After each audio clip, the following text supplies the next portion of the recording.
Alappuzha Punnamadakkayal house ബോട്ടുകളുടെ നീണ്ട നിരയാണ് കാണുന്നത്. ഹൗസ് ബോട്ടുകൾ റമദ ഹോട്ടലാണ്, 5 സ്റ്റാർ ഹോട്ടൽ തൊട്ടടുത്ത് തന്നെ കാണുന്നത്. ഇതാണ് എൻട്രി, ഫ്രണ്ട് എൻട്രി. ഇവിടെയാണ് ഹൗസ് ബോട്ടുകളെല്ലാം പിടിച്ചു കെട്ടുന്ന സ്ഥലങ്ങൾ. പല ഹൗസ് ബോട്ടുകളുണ്ട്.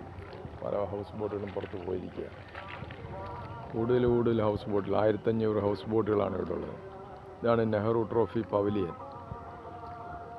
നെഹ്റു ട്രോഫിയുടെ പവലിയനാണിത്.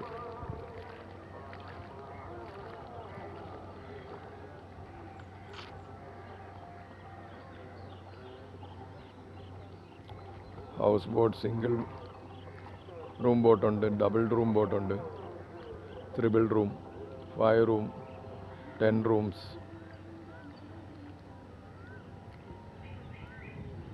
ഇതിൻ്റെയൊക്കെ വാടകയെന്ന് പറയുന്നത് ഒരു ദിവസത്തേക്ക്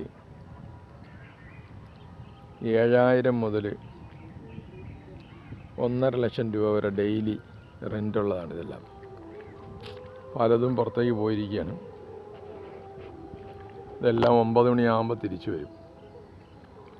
ഇപ്പോഴത്തെ ടൈമിംഗ് എന്ന് പറഞ്ഞാൽ രാവിലെ 11 മണി മുതലാണ് ബോട്ടിങ് സ്റ്റാർട്ട് ചെയ്യുന്നത്.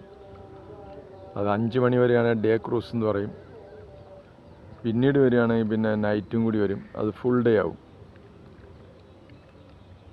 ഡേ ക്രൂസിനും നൈറ്റ് ക്രൂസിനും വ്യത്യാസമുണ്ട് റേറ്റിങ്ങിൽ.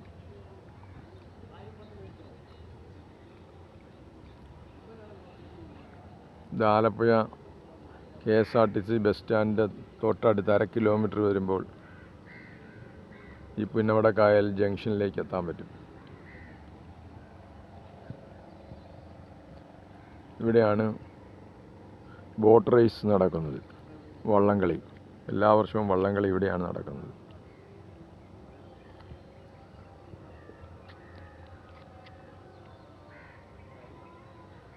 ഇത് DTPCയുടെ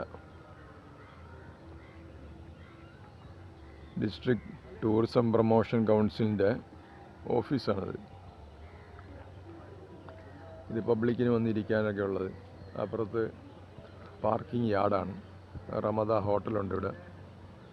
ഇത് പോലീസിൻ്റെ സ്പീഡ് ബോട്ടുകളാണ്. എന്തെങ്കിലും അപകടങ്ങൾ സംഭവിച്ചാൽ അപ്പോൾ കായലിലേക്ക് ഓടിപ്പോകാനും ആൾക്കാരെ രക്ഷിക്കാനുള്ളതാണ് ഇതൊക്കെ.